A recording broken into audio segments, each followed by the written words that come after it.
ইরানের চলমান অর্থনৈতিক সংকট থেকে শুরু আন্দোলন ধীরে ধীরে রূপ নেয় রাজনৈতিক অস্থিরতায়। এই অস্থিরতা এখন শুধু মধ্যপ্রাচ্যের অভ্যন্তরীণ বিষয় নয়, দক্ষিণ এশিয়ার শক্তির ভারসাম্যকেও চোখ রাঙাচ্ছে। ভারতের পররাষ্ট্রনীতিতে ইরান গুরুত্বপূর্ণ এক নাম। নয়াদিল্লির দৃষ্টিতে ইরানের রাজনৈতিক কাঠামোর চেয়ে বেশি গুরুত্বপূর্ণ আঞ্চলিক স্থিতিশীলতা, নিরাপত্তা ও সংযোগ। ভারতের জন্য ইরানের গুরুত্ব সবচেয়ে স্পষ্ট হয় চাবাহার বন্দরের ক্ষেত্রে, যা একমাত্র কার্যকর স্থলপথ পাকিস্তানকে এড়িয়ে আফগানিস্তান ও মধ্য এশিয়ায় পৌঁছানোর জন্য।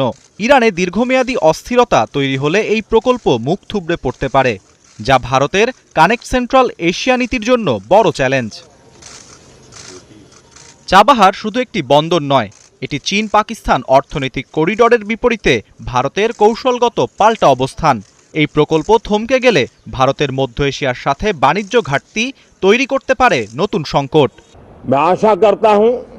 ইরান প্রশ্নে ভারতের সামনে আরেকটি বড় চ্যালেঞ্জ পশ্চিমা চাপ। একদিকে ওয়াশিংটনের সাথে কৌশলগত অংশীদারত্ব, অন্যদিকে তেহরানের সাথে ঐতিহাসিক সম্পর্ক। এই দুইয়ের মধ্যে ভারসাম্য বজায় রাখাই এখন নয়াদিল্লির বড় পরীক্ষা।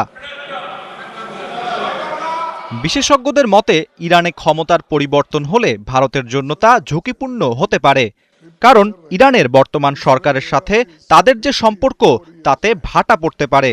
জটিল হতে পারে পুরনো সম্পর্ক বজায় রাখা। এ কারণেই প্রকাশ্যে প্রতিক্রিয়া না দেখালেও নীরবে ইরানের পরিস্থিতির দিকে গভীর নজর রাখছে নয়াদিল্লি। কারণ ইরানে বড় কোনো অস্থিরতা ভারতের পররাষ্ট্রনীতির একাধিক স্তম্ভকে একসাথে নাড়িয়ে দিতে পারে বলে মনে করছেন বিশ্লেষকরা।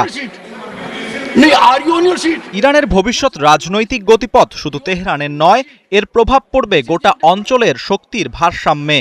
আর সেই হিসেবেই সতর্ক পদক্ষেপ নিচ্ছে ভারত। আরাফাত ইসলাম, একাত্তর।